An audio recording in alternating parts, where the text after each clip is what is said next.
Hello!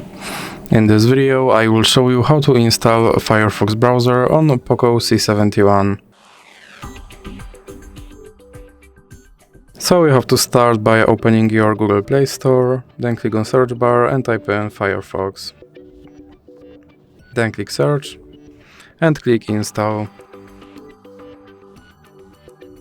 Now you can click open and then click agree and continue and click cancel and then click not now, and here you can sign into your Firefox account, or you can click not now. Now you can turn on notifications, or you can click not now, and here you can select your theme, or you can just click save and continue, and here you can select your toolbar placement, or you can click save and continue again.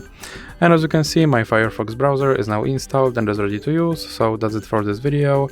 If you liked it, please remember to leave a like and subscribe.